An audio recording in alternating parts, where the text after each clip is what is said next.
Good evening, Lagos. Good evening, Nigeria. Now, I know you were enjoying that nostalgic, sultry tune, but we have to get into the program, all right? Welcome to the recap right here on Voice of the People 90.3 FM. The recap is that program where we discuss and analyze issues that made major headlines during the week. And of course, I'm not alone. I do have my analyst in the studio, same person as always, so we can talk about these issues without bias. Okay, my name is Chioma Innocent. Welcome to the number one station that gives you a voice all over the world.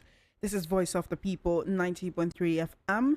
Welcome, welcome, welcome. I hope you are having a happy weekend. It's also the first day in the month of March 2025. Guess what? March 1, 2025 will not come again after today. So I hope you are making the most of today. I hope that this year you're doing everything you said you would do in order to make your life better. So keep at it. Consistency is very, very important as it could actually lead you to that promised land where you want to go. My name is Chioma Innocent. It's time for another episode of the recap right here on your favorite radio station. So without further ado, let's get right into it. But before we do, let me introduce to you the topics which we'll be talking about this evening. We're talking about quite a number of topics. I honestly feel like the time will not allow us to say everything that we need to talk about today. But either ways, let's get right into it. Okay, first up, we'll be looking at an issue which made the major headlines during the week, which is Peter Obi washing his hands off the June 12, 1993 election annulment. And I just could not wrap my head around how his name came into the mix. I understand I can't even really say I understand the politics of opposition, but there really should be an extent to which one cannot go. Because why are you linking him with June 12, 1993? What is the story? What does he have to do with it? Anyway, our analyst will be talking about this as the program progresses. From there, we'll be looking at Valentine Ozigbo, who recently defected from the Labour Party, saying that the Labour Party is worse than APC and PDP combined. I want Anambra at the center. From there, we'll be going towards the northern part of the country where Akume has told Atiku, Bala Mohammed and others to forget about 2027 presidency. That is, the Secretary of the Government of the Federation, Senator George Akume, called on the former Vice President Atiku Abubakar, Bauchi State Governor Bala Mohammed, former Kaduna State Governor Nasir El-Rufai, and any other northern leader who are having ambitions or dreams of contesting for the seat of the presidency in 2027 to shelve their plans and uphold the zoning principle in the country. From there, we'll be going to River State, where the Supreme Court stopped the CBN and Accountant General from releasing funds to the River State government.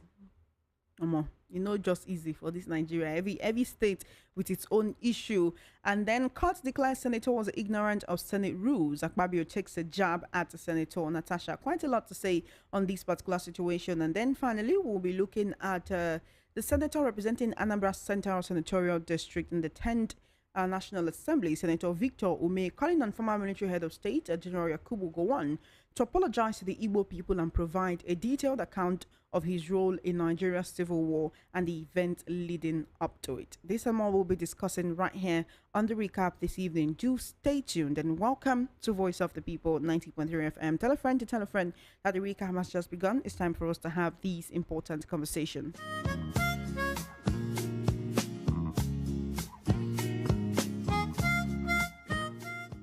As usual, today's edition of the program promises to be educating, informative, entertaining as well, but most importantly, educating and informative. And not just that, you get to call in and be a part of the program. So let's get right into it. I have Mr. Peter Anosike here. He is a prolific writer. Yes, he's an author with several books under his belt, several best-selling books under his belt, actually. He's also a political, social, and national affairs and international affairs analyst, and he's a business development executive. But for today, he will be our analyst, just like always. Always a pleasure to have you here. Good evening and welcome to the recap. Thank you for having me. Well, thank you for joining me. Let's get right into it because of our time. It's about 13 minutes past 4 p.m. Don't forget that at 5 p.m., the phone lines will be open so that you can get to be a part of the conversation. The recap comes to you every Saturday between the hours of 4 to 6 p.m. At 5 p.m., the phone lines will be open, yes, so that you can get a call in. But for now, let's talk about Peter Obi saying, ignore the falsehood linking me to Abacha. 2023 presidential candidate of the Labour Party, Peter Obi, has asked Nigerians to ignore what he called fabricated falsehood associating him with the infamous Association of a Better Nigeria, ABN, a group that worked against the actualization of the presidential mandate given to late MKO Abiola, who won the June 12, 1993 presidential election that was annulled by the then military administration for General Ibrahim Badamasi Babangida, that is IBB. Now, spokesperson of the Peter Obi Media Research, Ibrahim Umar, in a statement he made available on Tuesday this week, stated that for the umpteenth time, blackmailers have resurrected a fictitious and malicious write-up, hoping to use it to dent the rising political profile of Mr. Peter Obi, but that unknown to them, no matter how widespread and fast a lie travels, when the truth arrives, it appears like a distinguishing light. Of course, it is expected that anyone from the obedient camp, anyone from the Peter Obi team would support him. But where these rumors and reports coming from in the first place? I don't think I have ever heard of Peter Obi, anything connecting Peter Obi to the events of June 12, 1993 up until now. Is this still politics of opposition or mudslinging? Well, for me, there's a disease that has started affecting some people since 2022. Understand? So some people are now suffering from obimania. Understand? So, and Reno Omokri, Daniel Bawanda, and others. So they are now suffering from this disease. It has become an addiction to them, and even Phoenix Morka and others. So any day they did not mention Obi, they will not have peace. So any day these folks did not mention Obi, they will not have a rest of mind. But if they know about, they are all doing this because of the pieces of bread that fell from the president's table. They are doing this to show their relevance, because P2B is already receiving invitations that are due for presidents and former presidents. Understand? Being invited that to go to other countries, that's for functions. Understand? So some people are not comfortable with it, but they cannot stop it. There's no way one hand can cover the moon. It cannot happen. So those folks cannot stop P2B from shining. During the June 12, 1993, P2B was not in the country. P2B was living in UK. He was not even in Nigeria. But these people, because of that addiction, it wouldn't even surprise me if they say that P2B was among those that overthrew Murtala Mohammed in 1976. So all they are scrambling for is to make news, to trend with P2B. But the truth is that it is not working. It will not work. Where P2B has got into, if they incarnate 5 times, that's die, come back, they will not attend half of what P2B attend. As much as I understand, what you're saying, I mean, all of these names you're calling, are they the ones who are associating him with the June 12 situation? It is the president's hangerson. It is them. It is them that are fabricating, that inventing all these business things just to stain or soil his name. But as I said, it will not work, and it cannot work. it will not work and it cannot work because true Nigerians know who P2B is. True Nigerians know who P2B is. So they are just wasting their time. During the June 12, 1993, P2B was not living in Nigeria. P2B was resident in the United Kingdom. But they can fool those who don't know history. They cannot fool people like us. Understand? So they can fool those who don't know history. So P2B has no business with Association of Better Nigeria. We know that there has been quite the scourge of fake news for a while in the country now. But if we have such, would I call them such lies, such propaganda, or if we have such reports and rumors being peddled by people who are close to the president, surely that's not good for Nigeria's, would I say, democracy, for Nigeria's politics, for Nigeria's governance. I have said in this program, if you see 5 trees in the bush and everybody is throwing stones at one, go near. You see that one that everybody is throwing stone at has fruits. That one that everybody is throwing stone at has fruits on top. So that is who P2B is. Understand? So P2B has become their greatest. That is their greatest headache.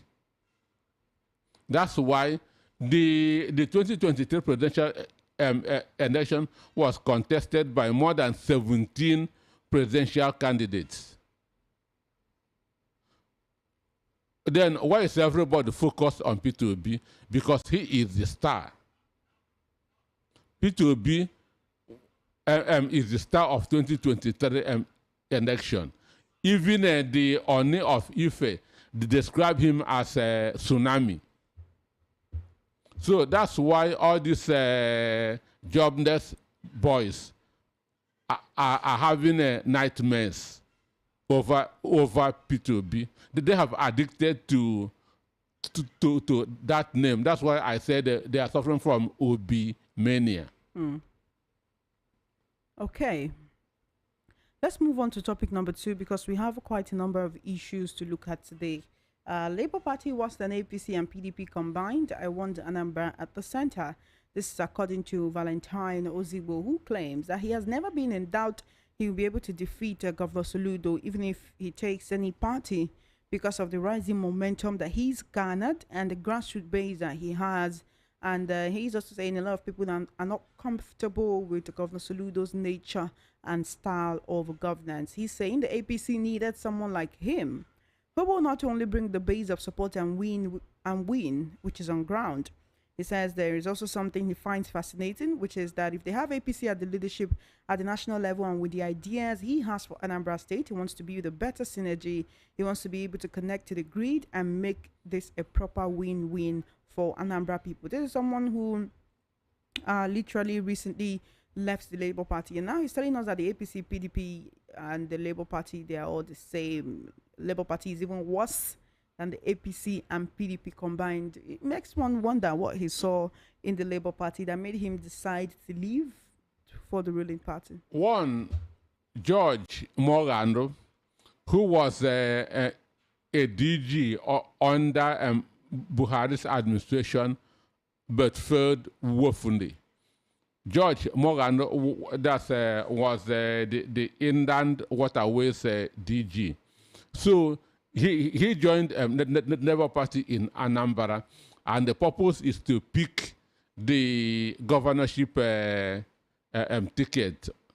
And VAR has checked that with George Morando in Labour Party, he cannot get the Labour Party ticket. You think that's why he moved on to the APC? So he has to look elsewhere. Understand? And maybe people told him, come to APC, we are going to give you the ticket. which they tell everybody. So you don't even believe that he'll be getting the APC ticket? I'm not sure that he is going to get the ticket. Even if he gets it, he's not going. He cannot even shift. He cannot do anything in Anambra. Understand me? Because the support he has in 2021 in Anambra PDP governorship election was because of P2B. So politically in Anambra, Ozugbo has no followership. Not even in the Labour Party before he moved to the APC. I say politically in Anambra, Val Ozugbo has no followership. He cannot even win a ward that he wants some local governments was because of the influence of P2B. So now that P2B is no more supporting him, the obedience that are no more supporting him. If APC, even I want APC to give him their why? So ticket. So according to you, he can suffer a devastating defeat. If he gets 10,000 votes in Anambra, I congratulate him. If Val gets 10,000 votes with APC ticket in Anambra, I congratulate him. Because you're saying he rode on the Obi wave, you don't think he has the capacity to attract such kind of votes without Obi's support or without being in the Labour Party? My prayer is let APC in Anambra give their governorship ticket to Val Ozugbo. If Val Ozugbo get up to 10,000 votes in Anambra, I will congratulate him because he's going to fare woefully. He's going to fare woefully. His popularity is because of he was following MP2B up and down. Apart from it, nobody knows Val in Anambra. So my wish is let Val pick the ticket of APC in Anambra. And then see what comes out of it. Imagine somebody saying that LP is worse than that PDP and LP. But with the way a lot of people, lawmakers and others, have been defecting from Labour to, I would say, other political parties, but really to the ruling APC, right? Is there not something they are seeing in the Labour Party that will make them say, okay, there is no difference if I'm here or if I'm there? The only thing is, to Nigerians, they believe that because Obi is in the Labour Party or because the Labour Party is coming with a promise of newness and not politics the way it has been. So maybe certain people who are in the Labour Party actually have good ideas for Nigeria and Nigerians. But a lot of Nigerians actually believe that all political parties are the same. Right? So can you blame him for saying something like that? Apart from the fact that you're saying he doesn't have that political clout. Let's actually take He has nothing. He has nothing. All right, but what he has said about the Labour Party being the same as the APC and PDP, is he wrong with that? He didn't say the same. He said that Labour Party even worse. It's worse than APC and PDP combined. You don't agree with that? That is worse. To you, is LP worse than APC? I'm not in the party. I've not seen their internal workings, right? This is somebody who has been in the party. He's been in their meetings. He knows how it works. He's probably seen some things that they discuss, and he's telling himself, if I go to the APC and this is what they're doing, why don't I just stay there? Politically, Val is an outsider. In any of the parties?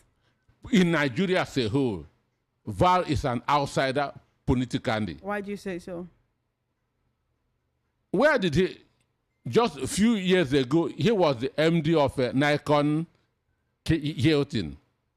So how many years has he been in this politics? Understand me? So how many years? Do not know him well enough to accept him. He is an outsider. He is an outsider. But I actually want to talk about the political parties being the same or not, right?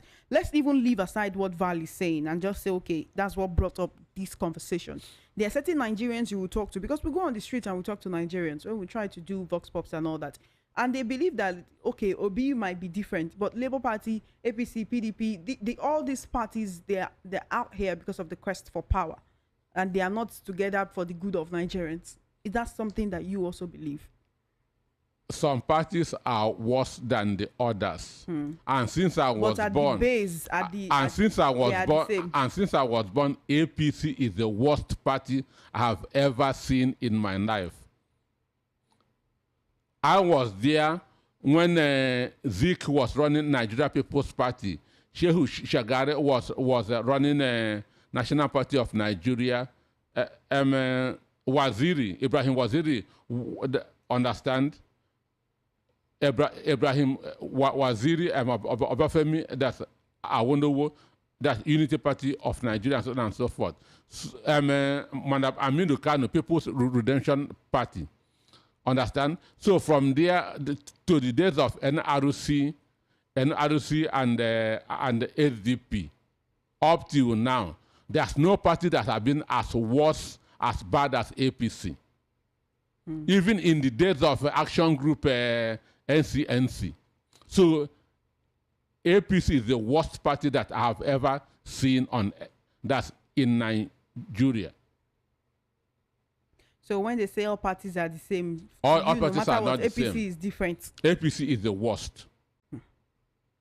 Okay, let's move forward in the conversation and move on to our very next topic. Forget 2027 presidency.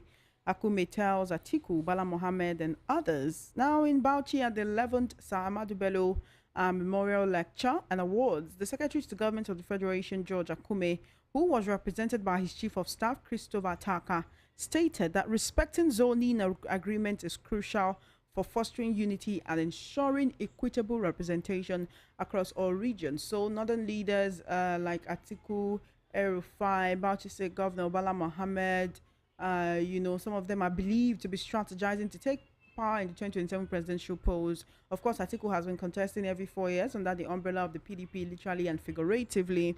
Meanwhile, former Kaduna State Governor Nasir El-Rufai seems to have been making moves to gather together an opposition of the northern and south political elite to oust the current administration in 2027. What's your take on what the SGF has said? One, government is about the welfare of the people. Not about zoning. It is not about zoning. It is, understand me, it is not about zoning. It is about the welfare of the people. We cannot fold our hands because zoning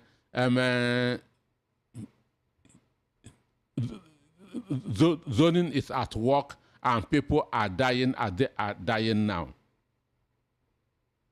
We cannot just fold our hands and watch people dying because of zoning. Politics, government is not about zoning. It's about the welfare of the people. It's about the protection of life and property of the people. It is not about zoning. So any government that is not doing what the people want should go. Anywhere it comes from. For me, I would prefer even somebody from Morocco to come and rule Nigeria, provided that Nigerians will have food on their table, go to work, go to school, sleep with their two eyes open. No, sleep with their two eyes closed. Understand me? Zoning does not put food on anybody's table. Zoning does not put food on anybody's table. And any government that is not caring, that's not providing the needs of the people or the enabling environment for the people to go out and fend for themselves does not worth staying in power. Zoning or no zoning. So for me, Akume, his people are dying every day. He's from Benue State. His people are dying every day. This man has never condemned the killings going on in his own state. This man has never condemned the killings going on in his own state, Benue. All he cares is political correctness, zoning, north and south. When your people are dying on a daily basis, you cannot even issue a statement condemning the evil that is going on in your state. So if somebody who can do better can come in 2027, no matter where he comes from, I will support that person. My concern is better Nigeria. My concern is welfare of Nigerians. I'm not happy with what Nigerians are going through at this point in time. So I don't care about zoning. On that case, somebody who will come and move Nigeria from the current Egypt that we are at this point in time. And that is what the president and his allies are supposed to be thinking of at this moment. I don't know what they are thinking, understand me, but for me, whoever can do it should run in 2027. Even if it's from Kanu, even if it's from Sokoto, even if it's from Kaduna, even if it's from anywhere he comes from, provided that he will remove Nigeria that's from the dungeon that we are at this point in time. But you know that zoning is one very pertinent topic in political circles, right? When you talk about, because it's one thing you'll be talking to article. It is what the politicians used to deceive the masses. But would you be comfortable if people from the same region kept on ruling Nigeria every 4 years or every 8 years? Provided that Nigerians will be feeding well. So if we have only northern presidents throughout Nigeria's life cycle, and things are going okay and things are going well in the country. Excuse me, American youths don't care who is in White House. It was from year 2. Go and read history. It is from year 2000 when the American economy became bad under George Bush. Understand me? So if inflation was going high, jobs was going out. They begin to say, who is responsible for this? Who is responsible for this? Before then, they don't even care because their economy was doing fine. So if Nigeria can get a messiah that can put things in right, understand me, no matter where he comes from. And that's what Nigerian masses want. Talking of zoning is for less than 10%, less than 1% that cares where the president comes from. What Nigerian conversation, it has remained so much that even before every election cycle, I mean, 2027 is about 2 years away, but here we are talking about 2027. Here we are talking about the moves that Atiku, El-Rufai, and others are making. Here we are talking about zoning. Here we are having El-Rufai saying things like, okay, Tinubu was my friend, but he's not anymore. Let the North and South from an alliance. And others like that. Chioma, what is the percentage of Nigerians that are discussing this issue of zoning? This is more among the political elite, actually. Does the woman that's at Oyimbo discuss it? Does the woman at Dugbe, a market in Ibadan, does zoning concern that a man at Ochanja market or Ariaba? Understand? So it's not the business of the Nigerian masses. All they want is for things to work well in the country. That is all they care for. So this zoning is less than 1%, and that's what they use to deceive other people. That's what they are using to deceive other people. For me, in 2027, let the person that will move Nigeria forward come out and run. No matter where he comes from, I don't care. My concern is better Nigeria. We cannot continue wandering in the state that we are at this point in time. All right, then. You are tuned into the recap right here on Voice of the People, 90.3 FM. We are discussing and analyzing the issues that made major headlines during the week. The voice you've been hearing belongs to Mr. Peter Anosike. I'm your host. My name is Chioma Innocent, and we've been discussing quite a number of issues. Remember that at exactly 5 p.m., the phone lines will be open so that you can get to be a part of the conversation. I'll let you know the numbers to call when it's time, but for now, we are still discussing these issues. The recap comes to you every Saturday between the hours of 4 to 6 p.m. Let's now head into our very next topic. Supreme Court stops CBN Accountant General from releasing funds to the Rivers State government. Supreme Court has barred the CBN, the Accountant General of Federation, and other agencies from releasing funds to the government of Rivers State until it purges itself of what the court described as flagrant disobedience to court orders. In a 1 hour 36-minute judgment delivered by Justice Emmanuel Akomaye, the 5-man panel of the court unanimously dismissed the cross appeal filed by Governor Sim Fubara challenging the validity of the House of Assembly presided over by Martin Amewule as Speaker.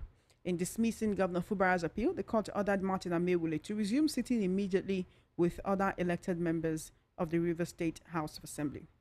What's your assessment of this situation? I mean, after so much back and forth with certain people arguing that Governor Sim Fubara was well within his rights due to the defection of the lawmakers, with the Supreme Court, the highest court in the land, giving these kind of judgment, what respite would there be for the River State Governor Sim Fubara? Well, for me, it is a sad day for Nigerians. Yesterday was a very, very sad day for Nigerians because we now see that we have Supreme Court that has no standard. We can now see that we have a Supreme Court where anything goes. Because in 2004, Bonda Ahmed Tinubu, as governor of Lagos State, went to the Supreme Court to challenge Olusegun Obasanjo as president then for withholding funds due to Lagos State local governments. Because then Tinubu created the local council development areas, LCDAs. So because of that, Tinubu went that to court, and the Supreme Court gave a ruling that government has no power to withhold funds due to the states and local governments.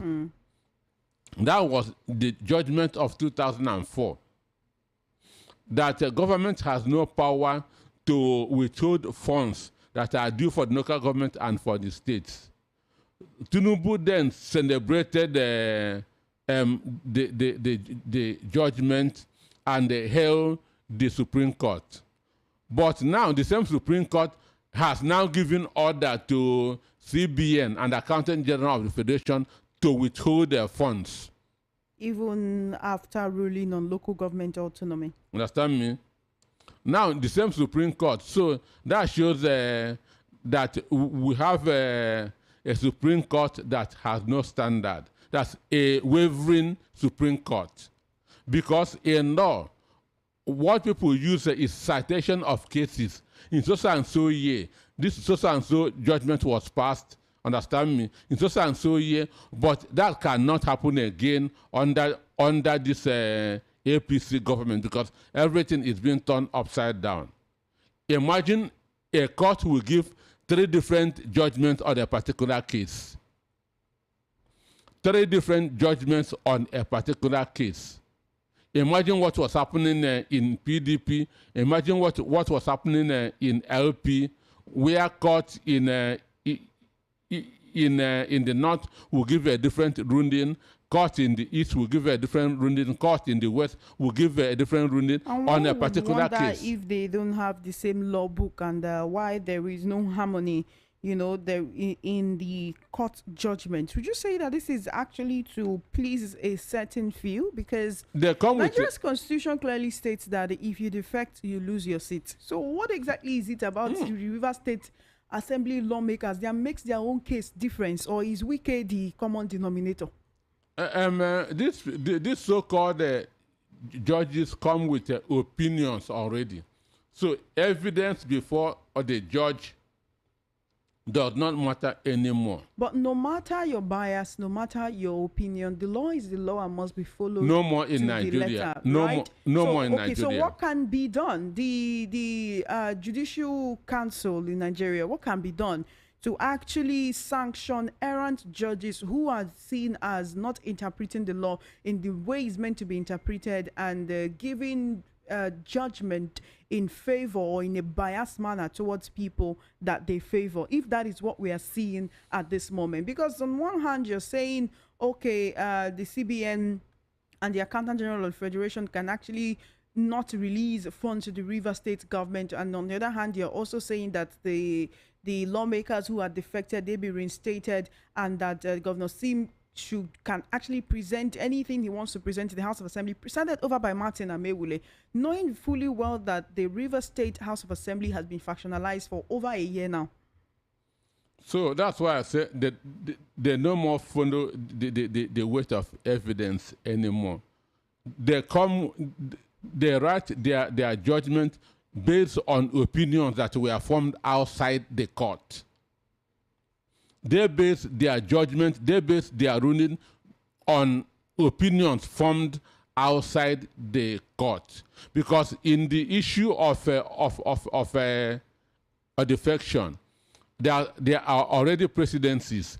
When Ben Ayade of the PDP, former Cross River State governor, defected to APC, because he was promised a presidential APC presidential ticket, he defected to APC.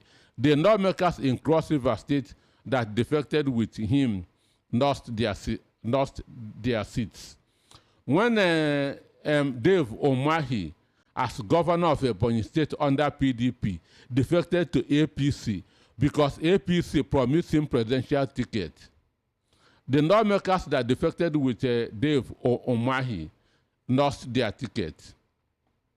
Understand? So there are already precedencies. Then what happened in River State? So that shows you that we have a corrupt, complicit, and compromised judiciary. Corrupt, complicit, and compromised judiciary. So, and I'm not seeing it getting better in the near future with this crop of politicians that we have so you are seeing the country. Judiciary has been an integral part of the issues that we are facing in this country, especially with conflicting court judgments. They are one of the biggest problems facing this country because there's no more integrity in the Nigerian judiciary. This is the recap on Voice of the People 90.3 FM. Let's head on to our very next topic. We're trying to meet up with a time so that at 5 p.m. the phone lines will be open and you can get to call in and be a part of the program. Now, this is one issue that made major headline this week, and it is Senator Natasha Akpoti-Uduaghan representing Kogi Central versus President of the Senate Godswill Akpabio, where there was a confrontation on the floor of the Senate with Senator Natasha Akpoti actually alleging that she was being sidelined and discriminated against by the President of the Senate. Now, in response to the whole debacle, the President of the Senate, Godswill Akpabio, stated that lawmakers who reclaim their electoral mandate through the courts contribute to challenges in the upper legislative chamber. He made the remark on Tuesday while announcing that Senator Natasha Akpoti would face disciplinary action following her recent outburst over seat reallocation. You recall that on February 20, she disrupted plenary by rejecting her assigned seat, repeatedly raising a point of order despite being overruled by Akpabio.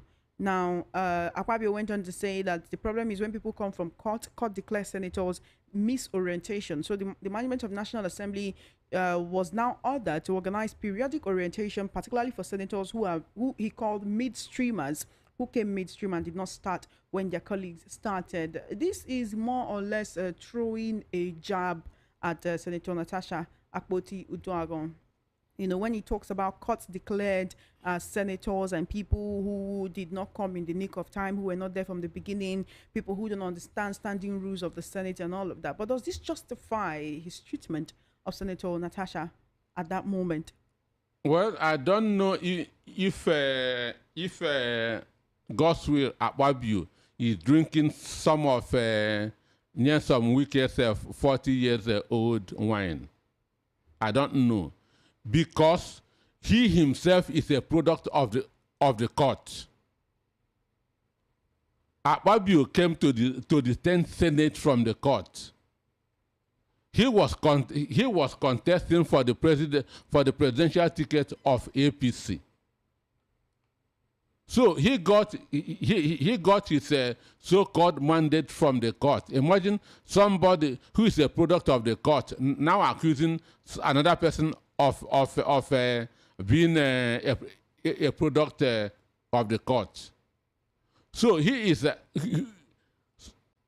That's why we said that when people that are suffering from loss of memory, if he's not suffering from loss of memory, he will have known that it is because of the court that he came into the 10th Senate, because he was among those that bought the APC presidential form and was there on the day that APC did their presidential primary, and Bodame Tinubu emerged. He now has to go there to court to challenge a primary which he was never part of. And Nigeria judiciary being what it is, they gave him a victory. So he is a product of the court. And again, what he is accusing Natasha of doing was the same thing that he did when Saraki was the Senate president. That was exactly the same thing that he did when Olushana Saraki, that's Bukola Saraki, yeah, was the Senate president, because he left his own seat, and was walking up to the Senate president seat. Saraki told him, "Go back to your seat so I can recognize you. If you don't go back to your seat, I'm not going to recognize you." But where Saraki and Akpabio made the difference is that Saraki was far more matured. Understand? Because now Senator Natasha has to face the Senate Ethics Committee to probe the whole situation, and she has gone ahead to grant an interview claiming that he made sexual overtures at her, which she rebuffed, and that is the reason why he has been discriminatory against her. Let us still go on the issue of unruly behavior. I say Saraki was more matured than Akpabio, because when Akpabio engaged in that unruly behavior, Saraki did not ask anybody to throw him out of the Senate. But Akpabio told people to throw Natasha out.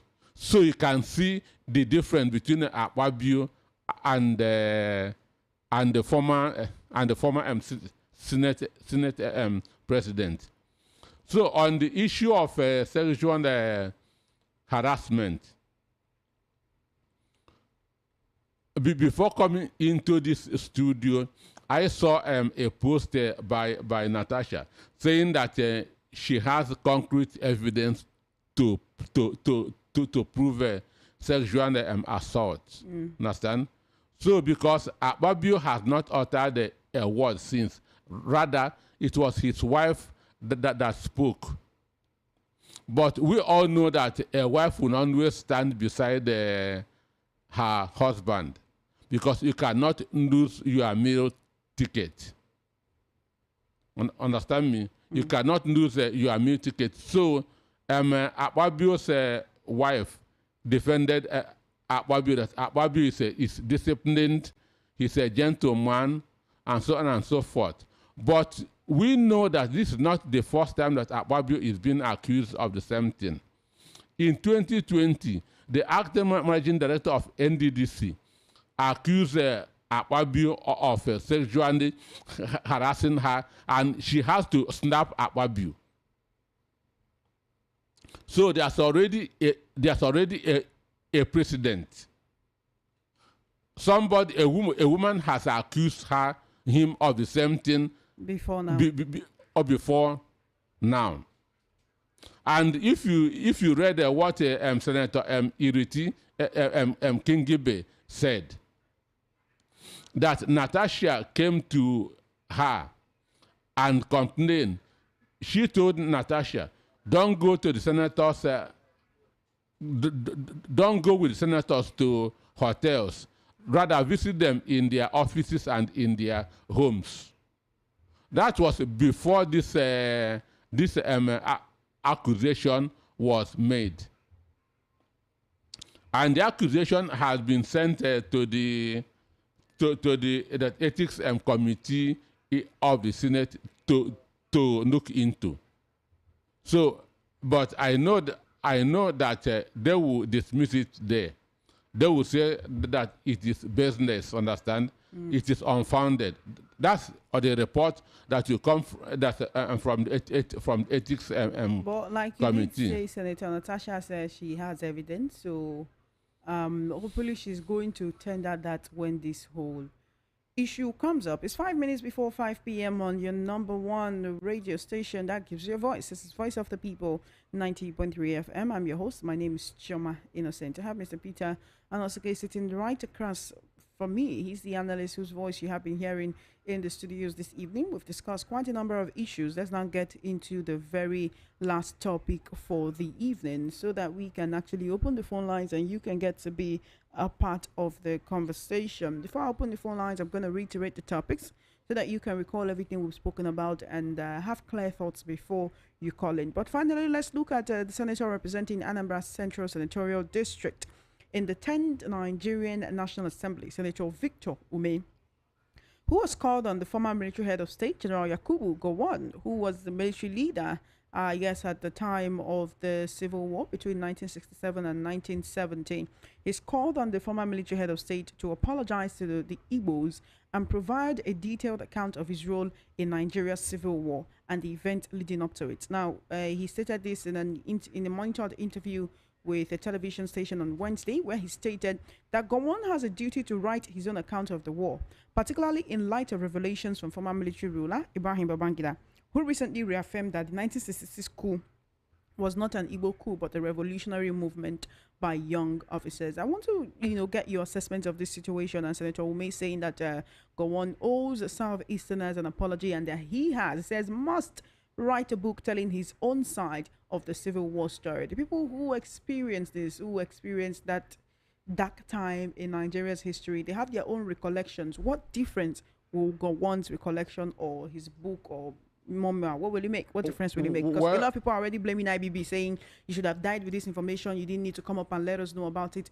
What difference will this make? Well, for me, I'm not really a fan of apologize because it will not bring those that died back. The 3 million Igbos that died, apology will not bring them. So apology is not it's just symbolic. It doesn't solve problem. Understand?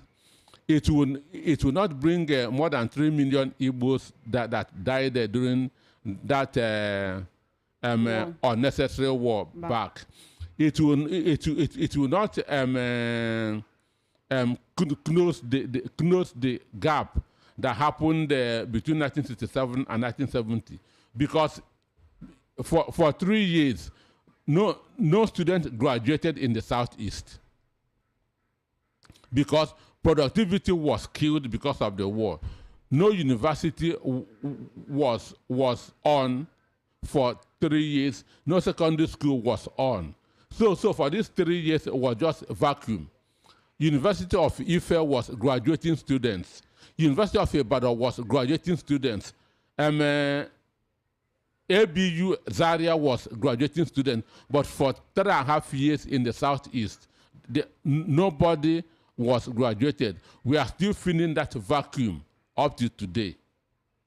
We are still feeling that vacuum up to today. That's why when you go, you see most permanent secretaries coming from the Southwest and the North. It's because of the war. What happened between 1967 and 1970? Wait, you say most permanent secretaries?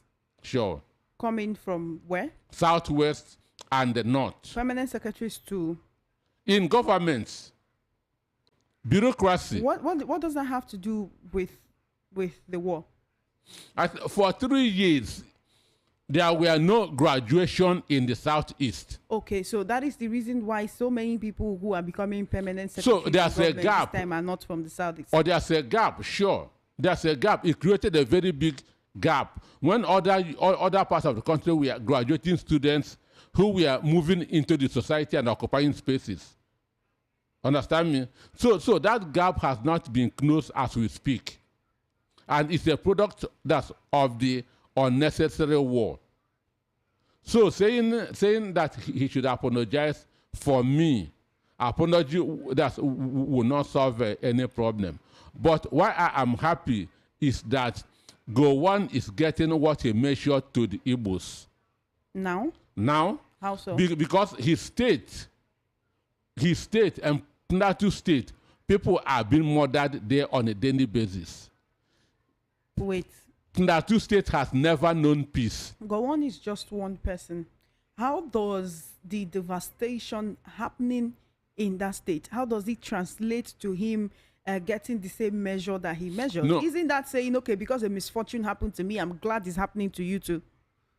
Bible says with what you measured will be measured But unto Gowon you. is just one person. The people of Plateau State did not ask him to go to war against the Hutu and the Biafrans. That civil war was fought by soldiers of the Benue and Plateau. Just them, no soldiers from other regions and I'm areas in telling Nigeria. you, they were in the infantry at that point in time. Go and read history. They were in the infantry at that point in time. That's when That is Benue and Plateau soldiers. Yes. Okay. They occupied the infantry at that point. That's where you have the Nantan Mafia. It was them that was deciding what was happening in the army. The Nantan Mafia. And Nantan is a town in Plateau State.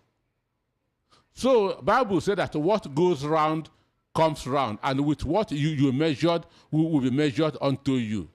So the massacre that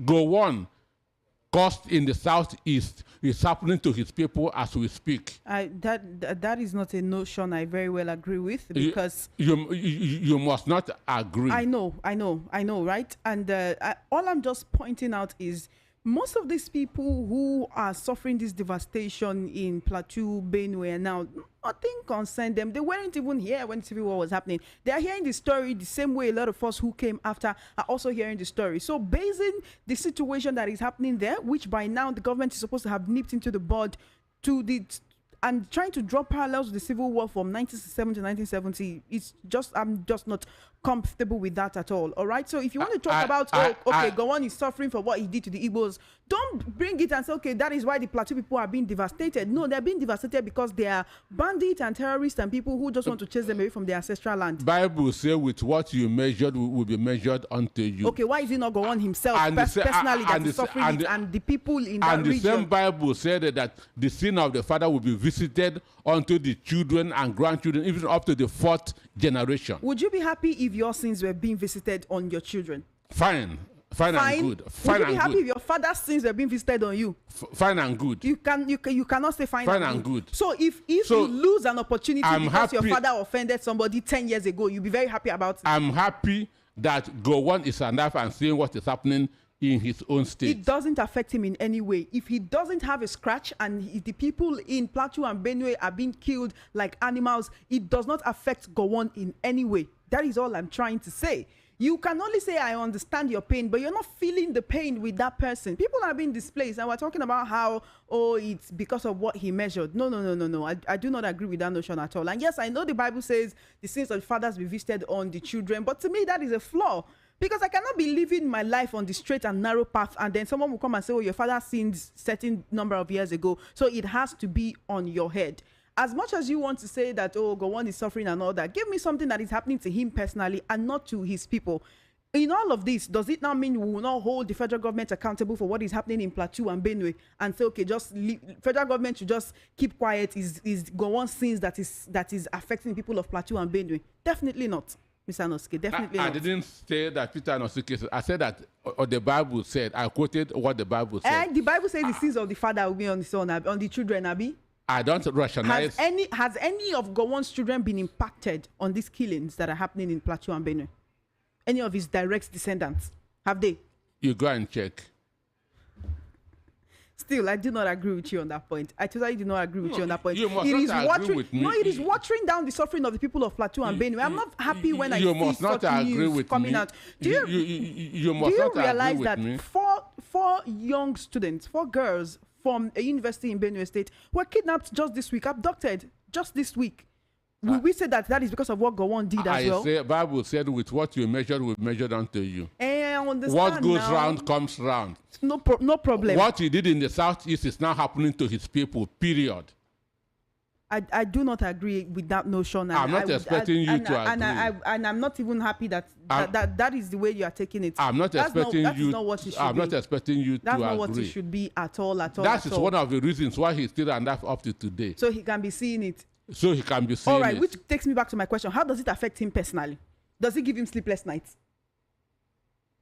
Does it give him sleepless nights? Does it give him insomnia? So you will be happy when your people are being killed. What can he actually do about it, since he's not in government at the moment? When people from the other ethnic nationalities are coming to your state, taking over the states and renaming it into another language, because that is what the Fulanis are doing. They have invaded. They have invaded 200 communities in Plateau State and renamed those communities to Fufude in his own state. So will he be drinking whiskey? So for me, what Bible said is true. Do you have any friends that come from that region? Do you have any friends from the Middle Belt? Sure. You have friends from the Middle Belt? Sure. If your friend calls you from Plateau or Benue crying that a family member of theirs or their son or daughter has been murdered by rampaging murderers, in order to console your friend, you will tell him, go and hold Gowon. Go and hold Gowon, that he is the reason why this is happening. I will remind him of my uncles that died during the Civil War. This is your friend I'm talking about. Somebody you consider a friend. I will remind him of the number of people that Gowon killed during the Civil War. So he should not cry if he loses just one family member. 30 million. 30 million at the end of the Civil War. They seized all the money that the Igbos owned and gave them 20 pounds each, so that they will continue being poor. And you think that God will forgive him? Eh? You think that God will forgive him? I know that. I know that personally. I would. In fact, if I can sue God to court for that, for putting on my head what does not concern me, I would. And anyway, let's hear from you, okay? It's 7 minutes past 5 p.m. on number one station that gives you a voice. This is Voice of the People, 90.3 FM. So it's time for you to call in and be a part of the conversation right here on VOP 903 FM. We're streaming live on YouTube. All you need to do is head on over to the app and type into your search bar VOP 903 FM, and you can get to be a part of the conversation. You can also call the number 0803 692 9933. 0803 692 9933. On WhatsApp, it's 0817 175 6338. 0817 175 6338 on WhatsApp. You can either send a message or call me up. I have my first caller. Thank you for holding on. Good evening and welcome to the recap. Good evening, Choma Innocent. Hi, Zori Nadi. How are you doing today? I'm fine. It's great to hear from you, Zori Nadi. I'm fine. Zori Nadi, I want to beg you for something. Okay, go on. Tell me. And as you want to give your opinion, please, just can you help me and do it calmly? No shout for me, because nothing now you start blaming journalists. Okay, I'll do that. Thank you. Go ahead. But while this thing is this, the only thing I would say is this: the argument with this thing. Okay, I agree with Mr. Anosike. He agrees you too. Okay. Just the argument is God gave Capage and this Gowon alive to witness what he wish others. You see, someone innocent, Gowon cannot, if he said he's not feeling it, let Gowon go to his village and relax without security. Mm. You only talk from Abuja. Where is he come from? Let him talk from a village one day for us to know that he's feeling it. Mm. The other day was this T.Y. Joshua and Danjuma telling his people that look, these people are not protecting them. This is people that caused all the problems.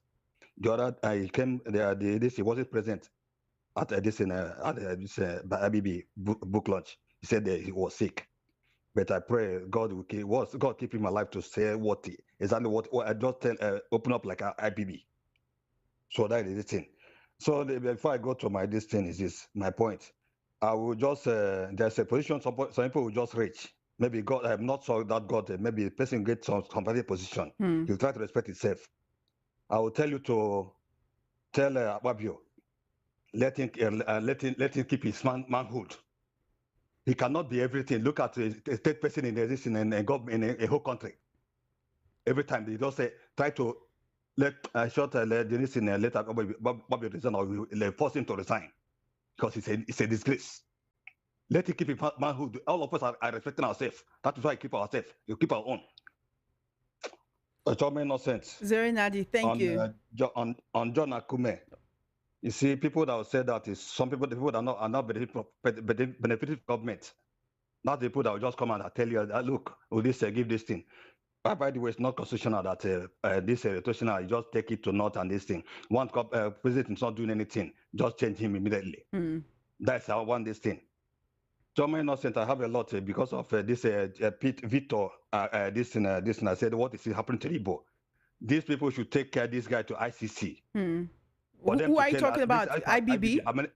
IBB managed to open up now. The time to go on and the rest to ICC for them to come and tell us. So all those people saying he should apologize, they should rather sue him to court. No, we don't need that apology. Like I want to say, I don't need that apology. He cannot, like me now, he can't do me something when he want to. Person want to send on sick bed to die. He will tell that come and tell you forgive that. I'll not forgive that. That's how I do. Thank you, Zeri Nadi. Thank you so much. To say that. Thank you so much. Always a pleasure to hear from you, Zeri Nadi. Thank you for calling. 0803-692-9933, 0803-692-9933. That's the number you can call to be a part of the conversation this afternoon. You can also call the number 0700-903-903, 0700-903-903. On WhatsApp, it's 0817-175-6338, 0817-175-6338 on WhatsApp. Every caller has just 2 minutes, no more, no less. 2 minutes, please. No more, no less. Also, keep it short, keep it simple, keep it civil, keep it polite, and please don't insult anyone, okay? Thank you. Welcome to the recap. Good evening, and thank you for joining me. Hello, are you there? Welcome to the recap. Good evening. Evangelist Johnson, I'm calling you from Kenya. Welcome to the conversation. Thank you for calling. Please go ahead. Yeah, it's so sad what is going on in Nigeria. Because sometimes when I look at it, I say, oh, there's a shameful thing in the rest of. Hello, can you hear me? I'm here. Hello. Oh dear, give me a call back. I definitely want to hear from you. 0803-692-9933, 0803-692-9933. Hello. Hello. Hi, what's your name and location, please? Yeah, my name is Ohaneze. I'm calling from Ojo. Welcome to the conversation. You have 2 minutes. Go ahead. Yeah. Although I'm a Southeasterner, but I don't want to agree with Mr. Anosike on what is happening in Benue State. Just like saying that the incident that is happening in the Southeast now is based on the evil deed of our leader or past leaders or our fathers or forefathers. So I don't want to stand in that in regard to him. And I also want to urge our listeners that his own position is not the general view of most Southeasterners. Okay, so my focal point now is on the Rivers issue because it's quite saddening, Choma. It's very saddening when we see the highest court in Nigeria having the order to stop funding for Rivers people and the Rivers State entirely. It's quite saddening. And what audacity to give such order that if those lawmakers are not reinstated, that funding should stop going to the Rivers people. So what happens to the workers? What happens to the medical institutions? What are they saying, Choma? That's not justice for me. It's just like reading a script from a particular person. It's just like somebody just gave them a script from Abuja and they just start reading it out, and that CBN should stop it, Attorney General, no funding should go to Rivers people. And it takes my mind back some, was it during the Buhari era? I keep saying it, even when the Supreme Court said look at government should have autonomy. I said, what changed? Since Bola Ahmed Tinubu has come in, I started putting a dirty politics into our judiciary. During Buhari tenure, the Supreme Court ruled that that local government should not have an autonomy. But once Tinubu went in, they changed that verdict. Wait, are you saying local government autonomy is bad? Or is not right? I'm not saying it's good or bad, but what changed? How can the Supreme Court give it a different verdict during the Buhari era, and immediately Bola Ahmed Tinubu came in, they started giving a different judgment? That was the same thing that Mr. Anosike was saying about during Obasanjo's time when Tinubu took them to court. They are giving us different this thing, and I keep wondering, is that the reason why they are buying cars and houses for the judges to give this kind of oh my God, it's so sad. Thank you, Mwabeze. Thank you so much, Mwabeze. I have to let you go. Let's hear from other people, okay? Thank you so much. I do appreciate your call. 0803-692-9933. 0803-692-9933. That's the number you can call to be a part of this conversation. You can also call me on WhatsApp 0817-175-6338. Hello. Yeah, hello, Choma. How are you doing? Good evening, Mr. Tony. How are you today? I'm good. Mr. Anosike, good evening, sir.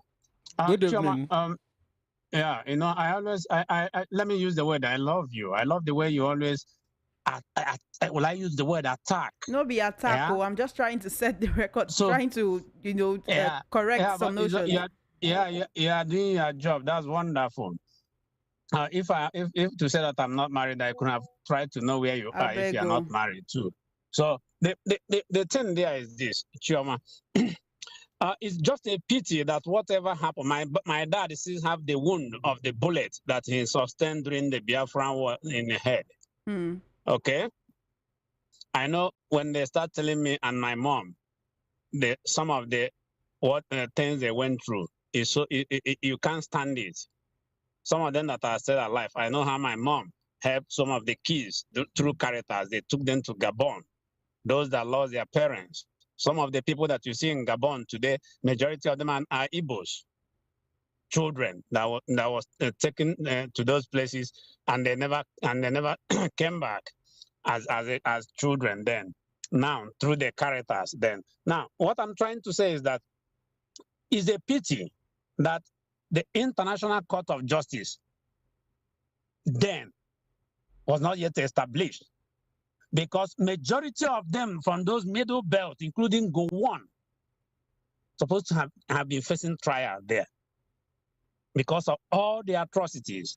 You see, what Mr. Anosike is trying to say is, Mr. Anosike is not trying to say that, oh, the sins of the fathers are the one that are, but sometimes what people do, you see, it is always good to avoid doing bad things or committing what in Igbo land we call it aru. The type of thing that these people did in Igbo land in the southeast is horrible. It's horrible. You will tell your own fellow because of a beans, you will tell this person, kill this person so you can get a portion of beans. I can tell you so many things that my dad told me. You will not like to hear it, Choma. I'm sure your parents are still alive. If you ask them, they will still tell you the same thing. They will tell you their own side of it. So there is pain there. And another thing. So do you believe that Gowon should apologize? Do you think he should apologize and write a book?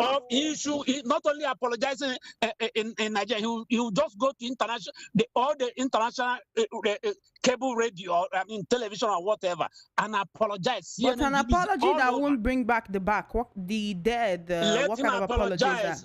The people that there are people that are still suffering, that are just like what Babangida indirectly. They kind of he didn't render any apology, but indirect accepted. So you just want to go on to accept that he was wrong? Yes. All right, Mr. Tony. Thank you so much. We need to hear from other people as well. There's another one. There's one I want to tell that concerns you. Chioma, you are a woman. You are a lady. And something is happening. At Fabio, allegedly, something is happening. And most of the female presenters that I watch, they just keep their mouth shut. You said the ones you watched, Mr. Tony Chukudi. We've all been talking about it for days now, right? So you're talking about the ones you watch. That doesn't mean the rest of us are not talking about it, okay? Certain people know where they stand with this situation. It has to be said that some of many women, African women, mainly Nigerian women, are going through in the hands of some of these stupid men. But here's the question, Mr. Tony. If he wasn't Akpabio, would many people, men and women alike, actually believe what Senator Natasha Akpoti was saying? Because there have been several situations whereby women will come with stories of sexual harassment, and they'll be told that they're lying or that they are enjoying the attention that they are getting. Okay, Mr. Tony. It's not everybody. Thank you. What I'm trying to say is that it has to be said. But we should talk about it more, isn't it? And yeah. That's what I'm trying to say. Thank you so much. I need to let you go so we can hear from other people, Mr. Tony, okay? All right. So we don't give undue advantage. Thank you so much. 0700 903 903 903 or 0803 692 9933. I'll have you know that we cannot take we can't take all the calls that are coming in today. We cannot take every single call. But here's the thing: if you're calling and I don't take your call, just send a message, okay? I'll definitely take all the messages that will come in before 5:55. But I can't take all the calls because I can see that some people are already sending messages accusing me of there are certain special people whose calls you pick. No, that is not the case. We pick calls as we see them, okay? Welcome to the recap. Good evening and thank you for joining me. All right, then you're going to have to give me a call back, 0803-692-9933. We talked about quite a number of issues. In case you're just joining us, let me reiterate the issues we've spoken about, okay? So we don't have a lot of people talking about just one thing or just one situation, one or two issues on the recap this evening. First up, we talked about Peter Obi washing his hands off the Association of a Better Nigeria, a group that worked against MKO Abiola and towards the June 12, 1993 elections, you know. That was annulled by Babangida. And then from there, we talked about Valentino Zigbo saying that Labour Party is worse than the APC and PDP combined. Recall that he recently defected from the Labour Party to the ruling All Progressives Congress. Then we looked at the Secretary to the Government of the Federation, Senator George Akume, saying forget 2027 presidency. He's telling Atiku, Bala Mohammed, El Rufai, any northerner nursing presidential ambitions ahead of 2027. He's telling them to forget it as it is the turn of a southerner to be president. From there, we looked at Supreme Court stopping the CBN and the Accountant General from releasing funds to Rivers State government and also reinstating Martins Mewule. Then Akpabio taking a jab at Natasha, saying court declared senators are ignorant of Senate rules. Then Gowon Ozigbo's an apology and he must write a book telling his own side of the Civil War story. This is according to Senator Victor Ume, a senator representing Anambra Central Senatorial District in the 10th Assembly. Call me up 0803-692-9933. On WhatsApp, 808-17175-6338. Call me or send a message. Hello, thank you for holding on and good evening. Good evening, Chama. What's your name and location, please? Hello? Hello, can you hear me? Hello, are you there? Gonna have to give me a call back, unfortunately. Welcome to the recap. Good evening. What's your name and location, please? All right, give me a call back, 0803-692-9933, 0803-692-9933. That's the number you can call to be a part of these conversation. Call me up. I definitely want to hear from you. Hello there. Welcome to the recap. Good evening. Hello, can you hear me? Hello, are you there? All right, give me a call back or send a message. 0803-692-9933. Hello, welcome to the recap. Good evening. What's your name and location, Hello, please? good evening. Hi. What's your name and location, please? Yes, and Good evening to Mr. Peter Anosike. My name is Chike. I'm calling from Apapa. Welcome to the conversation. Let's hear from you quickly. Yes. I just want to say something briefly. Chema, anytime the elders is talking, you listen. Don't make argument with an elders. There are reasons why. I'm sorry, my brother. No before you. Okay. Yes, if the elder is saying something that I personally do not agree with, or something that does not agree with the facts on grounds, I have to call them to order. Let me Okay. tell you, the life we are living is full of secrecy and spirituality. Then the Peter Anosike is not that he hates Plateau and Benue people. Sure, I know that. I'm trying to explain to you exactly what is happening to them now. Does that mean that you agree? You agree with what he said? I am almost. I agree because I also had heard something like that from my All right, my dad. Chike, I want to ask you a question. Okay. Okay, let me give you an example now. Okay. You know, Mr. Peter Anosike talked about the vacuum of people not being graduated for like 3 years in the Southeast. Mm-hmm. The reason why Dave Umahi appointed me at the age of 18 years to work with him is because my mother was his classmate. Mm. So if somebody become a president of a country, he will not go and appoint somebody who he don't know. Is that some of his classmates Who are close or by? somebody who has related with him, in terms of you understand? Yeah, thank you so much. So the Peter Anosike is always accurate in his statement. Thank you for your call. I appreciate it. Okay, we have to hear from other people, please. 2 minutes is up. All right. Thank you so much. 08036929933 or 0700-903-903-903. If you call either of these numbers, you get through to us in the studios. 0803-692-9933.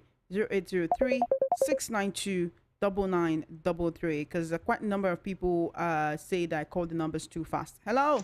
Welcome to Recap. Good evening. Turn down the volume on your radio set. Okay, can you hear me? Good evening. Yes, I can hear you. Good evening. What's your name and location, please? My name is Joval. Welcome, Joval. But let me greet Mr. Peter Anosike. Good evening. So I'd like to hear his voice. Good evening. Yeah, I can hear you. Good evening. Choma, let me start quickly from the angle where Peter Anosike was explaining this issue of Gowon apologizing.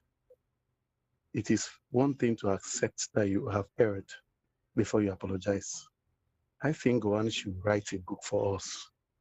We need to know exactly his own position in this Biafran war and what happened.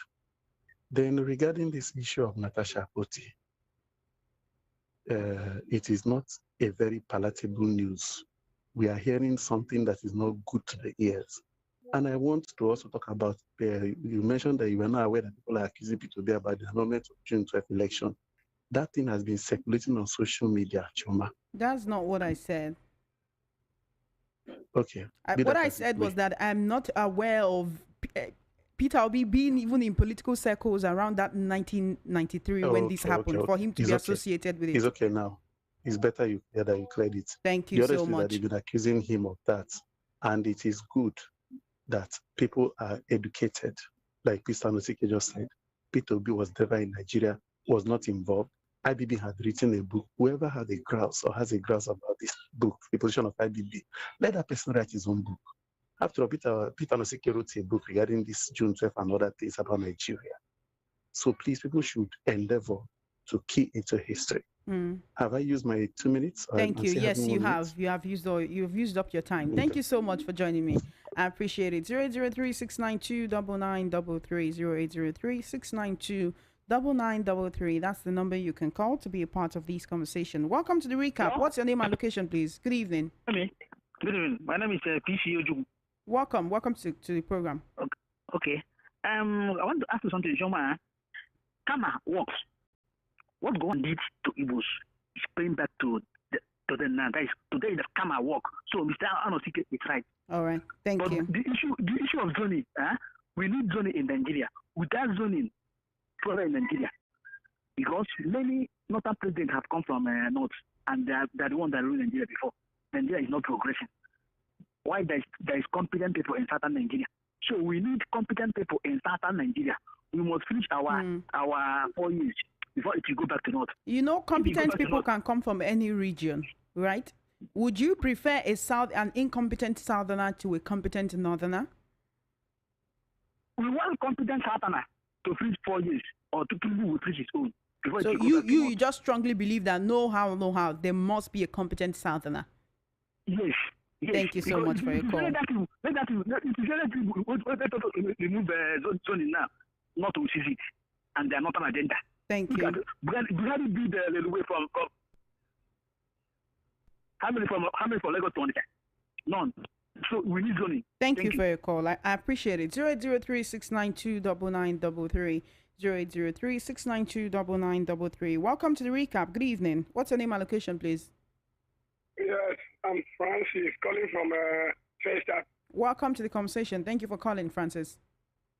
Yes, you are welcome also. My second time calling. Welcome to the conversation. Thank you for calling. Sometimes Mr. Anosike don't always do his analysis. If he were the person from Biakban, the present Cross River State now, where the Asaga people massacred the whole Biakban, they conspired with the Biafran army and massacred the whole Biakban, what will he say? That was on the 2nd April 1967. Those things that happened in the war, he will now come to put the blame onto Gowan. That is what Gowan did, is what he's saying back to his community. He doesn't find. Sometimes he gives the analysis wrongly. So that's what I want to contribute. Let him not be doing so. Thank you. Fine. Thank you. Thank you, Mr. Francis. 0803-692-9933 or 0700-903-903-903. You can also call me up on WhatsApp 0817-175-6338. Welcome to the recap. Good evening. Hello, good evening. What's your name and location, please? My name is Kennedy. Welcome, Kennedy. Where are you calling me from? I'm calling from Ojo. Great. Please go ahead. So, pertaining Gawan need to apologize to Igbos. That is the true fact of that. Because what kept Nnamdi Kanu jailed is as a result of what happened during the war, and we feel a lot of Igbos being marginalized. So, and the guy started speaking out that a lot of government projects in the northern part of Nigeria is not being built because I was brought up in the north, not built in the southern side or the southeast. So we start to lament so much. So understand. So those confession and everything from IBB have exempt that guy. You get me? So we need to apologize to the Igbos. You get me? Thank you. Thank you. Thank you for your call. 0700-903-903-903 or 0803-692-9933. That's the number that you can call to be a part of the conversation. If you'd rather send a message on WhatsApp, it's to 0817-175-6338. Welcome to the recap. Good evening. Yeah, good evening, Choma Innocent. What's your name and location, please? Yeah, this is Pop Chu from Ikorodu. Welcome, Pop Chu. Go ahead. Thank you. Quickly, want to thank Mr. Anosike. God will bless him for being very vocal, balanced, and accurate in analysis. Secondly, I'm quite sadly perplexed on what came out from Supreme Court yesterday on the verdict concerning River State. That seems to show that our judicial system still doesn't want to repent. If a hierarchy like Supreme Court, the last bus stop, will come out with such a verdict that's being condemned by the whole world, it's a pity. I'm putting it that APC should be very careful they will not forget this very present democracy. It is not fair. Then anyhow, we'll see, look how it will turn out. On the issue of the National Assembly, everybody that watched what happened during the screening of Bianca Ojukwu should know that the allegation can hold water. Okay? Because some senators lost control and they have to be called to order, only to be praising the stunning elegance of Miss Bianca Ojukwu. Thirdly, the way Nigeria is going now, it is very, very naive for anybody to say that this country is not bleeding. What I want to say is that APC government, they have to have another rethink on the direction of this country. Because I know in my elementary government, I was taught there's other forms of government. If democracy is not working for us, that will change. Because Now, as you stand, you cannot go to Niger, Mali, or Burkina Faso and tell them about democracy. You will not come out alive. Thank you very much and have a blessed day. Thank you for your call. I do appreciate it. 08036929933 or 0700-903-903. Welcome to the recap. Good evening. What's your name and location, please? Yeah, good evening. My name is Samuel. I'm calling from Nepaja. Can you hear me? Yes, I can hear you, Samuel. Thank you for calling. It's a pleasure to have you here. Yeah, so I totally agree with every detailed analysis of Mr. Anosike, but for the sake of my contribution, let me address him as Mr. Peter. You know, he said something about the the go-ons, and he kept making reference to the Bible. He has also forgotten, Mr. Peter, he has also forgotten that the Bible says, far be it that this proverb in Israel, that the father have eaten the crime and the children, feed the sour. Now it shall no longer be. So it's important, I say that, the Bible said what it said, but also in a place of the scripture, it said, far be that this proverb will no longer, so which means the later has cancelled the former. Having said that, I totally agree. And of course, you, Chioma, I love the fact that you are from a certain part of this country. I also want Mr. Peter to go possibly study how Nelson Mandela, how he was able to forgive the whites for some of those things they did to him and his people. And of course, that's what made South Africa now a great nation. So one way or the other, him and other people still have that will have to some point, forgive in their heart and then move on. And of course, we will have to have a great nation from that. Thank you, Chairman. Thank you for your call, Samuel. I do appreciate you. Thank you so much. Keep listening to Voice of the People, 90.3 FM, 0700-903-903-903 or 0803-692-9933. That's the number you can call to be a part of this conversation. Call me up. Hello there. Welcome to the recap. Hello, good evening. Good evening. How are you? Fine. My name is Joshua Perkins. I'm calling from Festac. Welcome, Joshua Perkins. Go ahead, please. Yes, I want to salute Barrister Anosike. In fact, I've been following him, and I like his straightness in his answers to different questions that pervade our land. As a matter of fact, please, Sandra, I understand your sentiments about Nigeria being together, but if you see what is happening, you agree with me. A straight answer and a blunt person is what we need. Now, I would say on the matter on ground, if it is not your experience, it sounds like a story to you.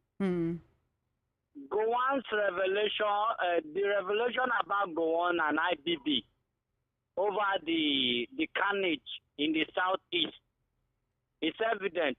I do not want to go into history, as it is a heated argument in the social space.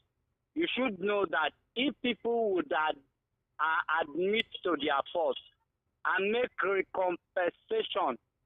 compensate those people that are aggrieved, Nigeria would have been a better place. In fact, this life is not hard. It is the people that make this life hard. Because they do the wrong things, they don't admit. And even if they admit, they don't compensate.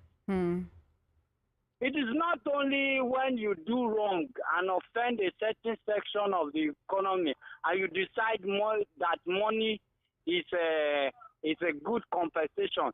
Give them what is what they are yearning for, the basic of good roads.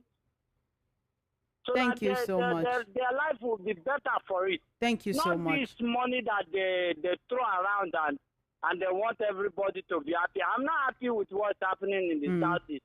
Thank you so much. Even Niger Delta has their own fair share. And I stand with the Southeast on this. I appreciate your call so much. Thank you so much.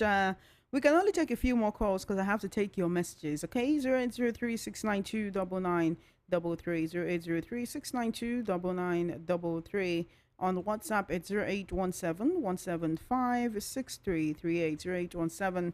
0817-175-6338. Hello there. Welcome to the recap. What's your name and location, please? Chioma, good evening. Good evening. How are you doing today? Well, happy weekend. Happy weekend to you as well. Thank you for calling. My name is, good evening, Mr. Nosito. He's with you. He can hear you. My name is Mayor. Chioma, I would like you to read Joshua chapter 7 in the Bible. Read about the story of Achan, who attracted curse on the Israelites because of his sin. When you read it, you now understand what Mr. Nseke is saying about go on. Do you understand? That is number one. That is just about the story of go on and what is happening in the state, especially function, which is issued. Hello, are you there? Oh dear, give me a call back. 0803-692-9933. 0803-692-9933. Call me up. I want to hear from you. Hello, welcome to the recap. What's your name and location, please? 0803-692-9933. 0803-692-9933 or 0700-903-903-903. On WhatsApp, 0817-175-6338. All right, call me up. I want to hear from you, okay? I want to finish with the calls so that we can head into the messages, right? It's very important so that we can take everyone's messages at once without having to just be scattered about. Hello there. Welcome to the recap. What's your name and location, please? Good evening. Good evening. How you doing? Yeah, fine. It's Peter from Echano. Welcome, Peter. Yes, about go on and the other issues are talking. I'm not interested in it. Even if whatever I did, we know it. Those who read books, those who know history, know that it is like that. All the people who they are talking about, my course of study, I met some lecturers that taught me, some radical ones. They never in any way say that school was Igbo's one. Everybody knows what IBB say. That's the fact. It's never Igbo this thing. So I don't have issue about that. My own is what is happening in Lagos. That I told us that whatever they like, they do. Because those are spoken people in this country. I know they are from the south west. And now that this thing is happening from their own side, that most of them are not talking. That's why whatever they are doing, nothing will happen. Whatever you like, whatever that is happening now, I don't think there's any change. It will be continued. And it is happening in Lagos, that is happening in Port Harcourt. It's something they are planning, that River State. One person, group of people, they are planning it. Or whatever I go to talk on radio, whatever noise they're making about, nothing will change. Because those who make noise, those who talk, something happen and no more talking. That is why it's happening like that. And that is why democracy, whatever I talk about democracy, it doesn't make sense again. As far as what is happening is going on. That's what somebody made about what is happening in Sahel. You can never make sure democracy in that place now. It's just this type of rubbish that goes. Somebody was impeached. It was coming up. Even dropping names of a president that is behind him. It is the same society for now. I mean, we should want to happen. So they have messed the whole thing up. Nobody's talking about democracy again. So whatever they want to do, they can do it. But at the end of the day, I know that Nigeria. Thank you so much. Thank you so much for your call. I do appreciate you. We can only take one more call this evening before we begin to take your messages. 0803-692-9933. Who will be my lucky last caller? Welcome to the recap. You're my last caller this evening. What's your name and location, good please? Good evening, Auntie Shoma. Good evening to you. And Peter Nosike. Yeah, he hears you. Thank you for viewing. This is Gazier calling. Welcome, Gazier. Yeah. You see this issue of Joss and Gowan. There is one thing Bible said. He said, instead of his words not to come to fulfillment, heaven and earth will pass away. Even if Gowan is not in Plateau, but he sees it's happening, or doesn't he have relatives there? So let him see how the thing is a little. Then the second one about our lawmakers. Since our lawmakers can be messing things up this way, what can we do? Because they have to live by example for who to learn from them. So the better stop this mess is out of this and let them change their character. Thank you so much for your call. Unfortunately, I can't take any more calls this evening. Let's begin to take your messages on WhatsApp and, of course, your comments on YouTube as well. And we'll be beginning from YouTube with Joseph. Chingit Team says, what's happening in the Nigerian government today is not half of what happened in the 90s that make the military take action in 1966. Our military now is very weak. Ola Dewale says, power do corrupt Nigeria leaderships past and present, and an absolute to those power-hungry men turns more roguish. Charles Ugu, okay, thank you for your observation. Oladunjoye Adebayo, you can't sue God, though. Please don't blaspheme. For me, I'm not happy with that part of the Bible, because what do you mean the father sin visited on the children? So if my papa sin, me, that I'm living my life gently, not offending anyone, should not come on my head. That's unfair. John Bernard, he says, I don't know why Peter Noski and Barrister Darlington are always emotional with national issues. John Bernard, are you not emotional with the state of the nation? Joseph Ihedoro asks, what does Bernard Ohi mean by emotional? You must be a funny character. Ofana Obla, how many Nigerian citizens can truthfully claim that their politicians serve the interest of Nigeria? NDBC Channel 101 says, do these Ohaneze truly understand what the Igbos are asking for is to be independent from Nigeria, not a president nor more state in South, but to be out of Nigeria and define our own lives? Kelechi Unawuchi, why does Peter Noske repeat the same statement so many times? They talk and make you hear it enter your ear. Wait. Victor 123 says, this girl called Chioma is from where? Anything concerned Southeast, she's always kicking it out. All right, let's head on over to WhatsApp and take some of your messages. Keep sending in those messages, okay? I will definitely take every single message that comes in before I leave. I will take it. That is a promise. I expected the panel inquiry to have constituted by now to investigate Senator Natasha's indictment against Senator Akpabio, because it is weighty and needs to be cleared to save the sanctity of that office and Nigeria as a country. On judiciary verdict in Rivers Assembly and local government election, let's continue to glorify injustice until it boomerangs. It's a matter of time. Chika Bende from Trade Fair in Lagos. Good afternoon, Chairman. Chama, please, do you select people you pick their calls?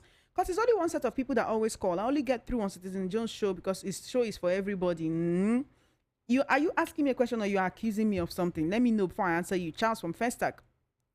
Good afternoon, Peter Noske and Chioma. I'm disappointed at the Supreme Court judgment regarding Rivers State. No wonder and Abuja was interpreted as in a particular way in the presidential election of 2023. I wonder what judiciary has become. Chima from Surulere. Good afternoon, Mr. Noske. Does it not mean that the governor of Rivers State cannot ask the Supreme Court to give accelerated hearing on the issue of defected 26 lawmakers? It's not proper for them to resume sitting without the matter being resolved at the Supreme Court. Or does it mean Supreme Court judges are not aware of the issue of defected legislators before this their judgment? Emeka from Abeson Estates. Emeka, they actually addressed the whole situation at once. Greetings to you, Chioma and Mr. Noske. With the outcome of the judgment yesterday, they are setting Rivers on fire. There will be no peace in Rivers State with that judgment. Daniel from Oshodi. Chioma, as regards Akpabio and Natasha's ruffles in the Senate, both families are friends. Let's watch out what they are up to. Both of them are in court to address themselves. Only I pity the lady because men in the chamber would deal with her. Why do you feel so? And what's your name? Okay, John from Ijani King. No, that's someone else. You didn't tell me your name or where you're writing from, but it seems this is Udom. John from Ijaniki says the Supreme Court judges are abusing the power vested in them by giving judgment based on political interest. That is how they gave autonomy to local government, contrary to the Constitution, just to please the president. On the issue of Natasha, why up till now Akpabio is not courageous enough to speak to the public about this issue? John, if you ask me, now who I go ask? Good evening, Chioma and Mr. Noske. Take it easy with Mr. Noske. He's an elder man and he's telling you what he knows more than you. If I ain't Chuku from Egbeda. All right, noted, sir. Chioma, good afternoon. Mr. P, deal with Chioma for me. Let her know what the Bible says. Continue, my chairman. This is surprise. Typing from Olodia, Papa. Surprise. I offend you before. What do you mean by deal with Chioma for me? Now, so you they do. Now for you. Okay. Good evening, house. Well, good evening to you as well. A very good evening to you, my dear people in the house. Keep up the good work, Miss Chioma. You are being unprofessional. You argue unnecessary and too much with the analysts. Your own is to read news while the man analyzes it. The man is telling you what is happening. You keep arguing unnecessarily. I'm Celebrate from Egbeda Axis.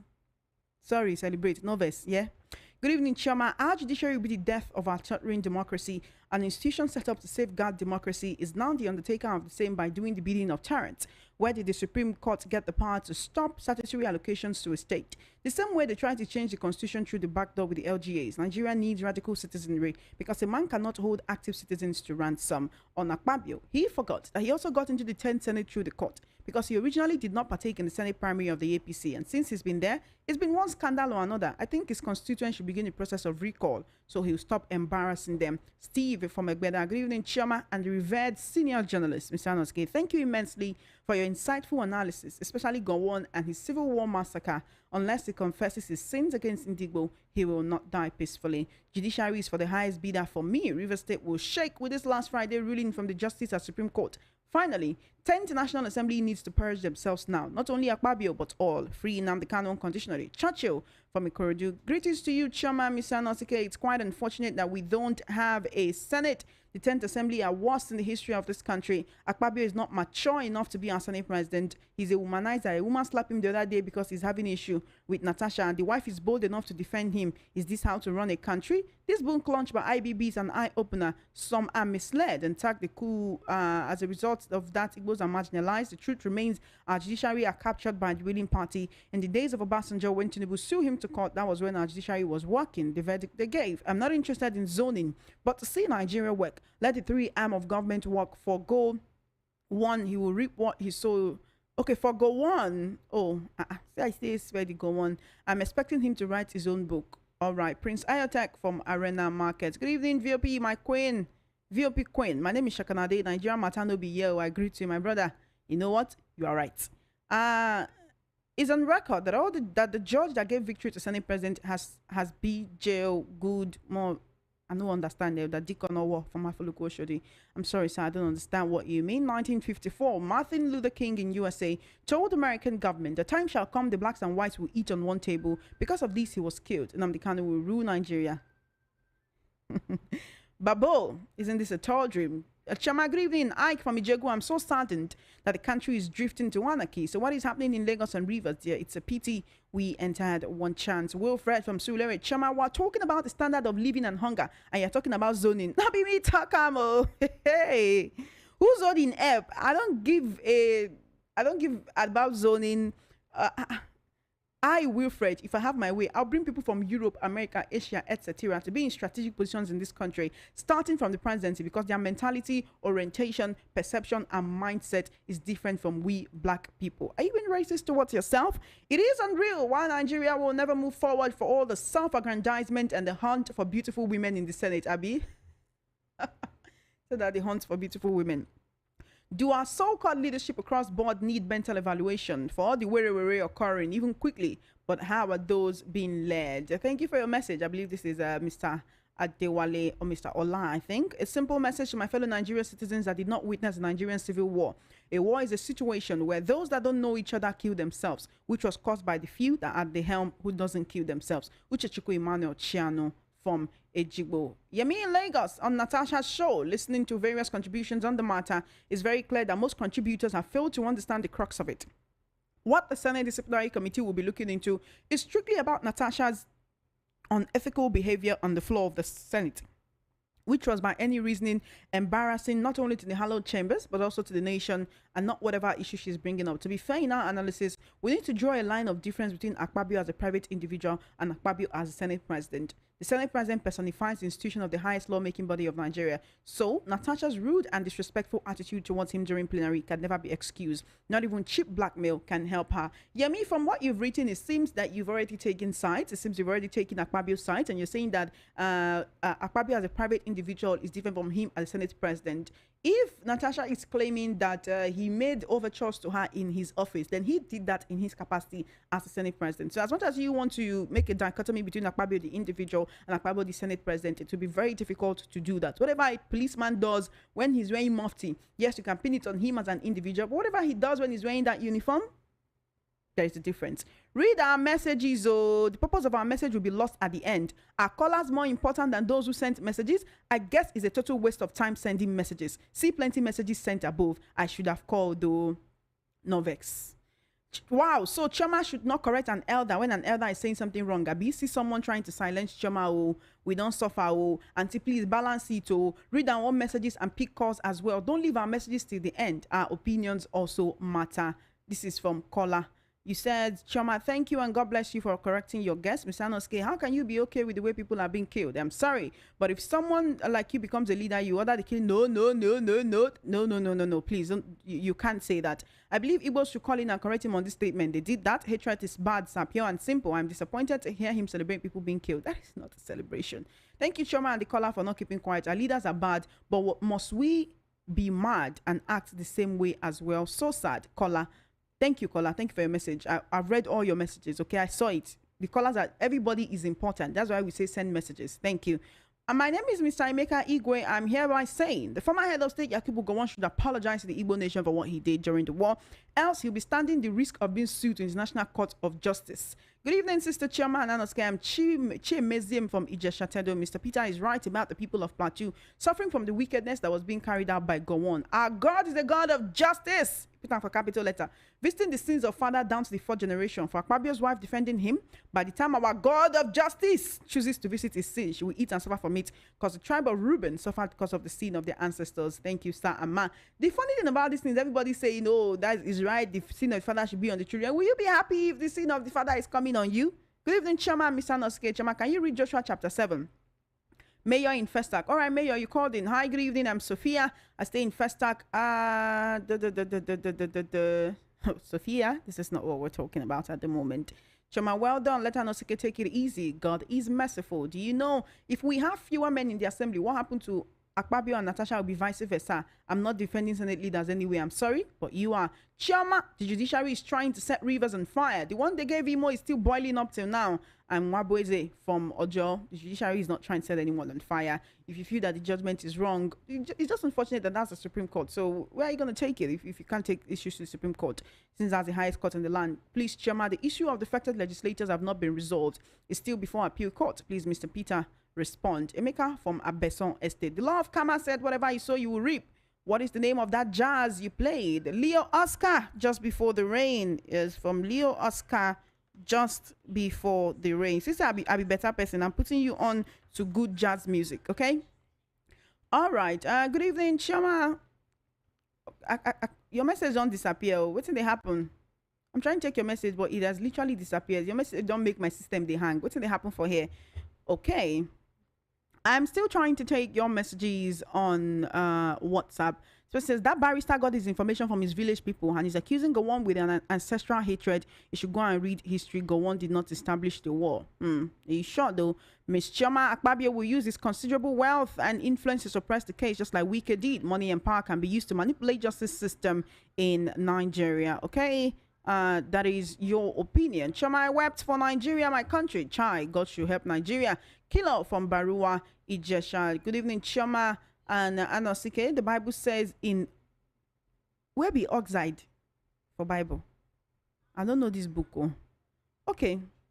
Mr. Anosike has said it all. Those who have ears, let them hear. Kronos from Amuwo Odofin. Good evening, Chama and Anosike. For example, it was only Achan that committed the sin of stealing. It affected the whole Israelite. Many of them were killed in the war.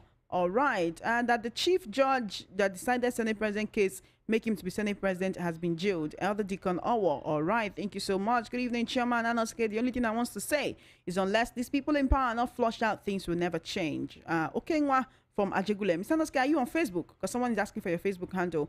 Wilfred from Sulere says, Mr. Peter Anoske, please write down. I love the way you are educating that young lady in the studio such that she couldn't defend her point nor say anything anymore. If I have my way, I will bring Gowon's children and wives and make Gowon sit. Wilfred from Sulere, unfortunately, you are not different from the people that you are talking against. Chama, kudos to APC Supreme Court judgment. They showed us that 2027 elections will be determined by the Supreme Court judgment. Nigerians have entered one chance. Joe from Bariga. Nemeka from Ejibo. Please send a message and let us know that you're right. Mr. Peter Anoske, I'd like to take your concluding thoughts on everything we've discussed today because we have to go. Well, for me, the issue of Akpabio and Natasha is down in the court because Natasha sued Akpabio and Ekaite Akpabio sued Natasha. So it's a case of you daga me, I taka you. So let us see how it will come out. But the Senate committee has sent the matter to the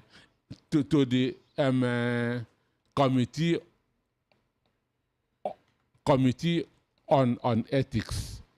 The outcome is going to be that the allegation is baseless, that it is unfounded. You're already preempting what they will say.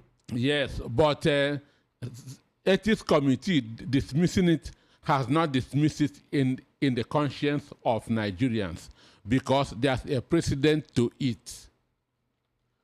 There are precedences to it. If you had watched the screening of Bianco Juku, you will see that our senators behave like children. They couldn't ask Bianca that any serious question. They were just admiring her beauty. So for me, there should be no discrimination in the Senate because the people there are representing Nigerians. This woman is talking about the Ajokuta steel, which is very, very important for Nigerians. So whatever personal relationship she's having with Ababu shouldn't affect the Ajokuta steel. So all right, then. That's my take. Thank you so much for joining us. We need to go. Our time is fast spent. Thank you, Mr. Noske, for being here. The world news at 6 comes up shortly. Now, today I know so many of them know like me. School her, destroy her, finish her for me. No problem. We'll be back on the recap. Okay, same time, same station next week. Until then, have an amazing weekend.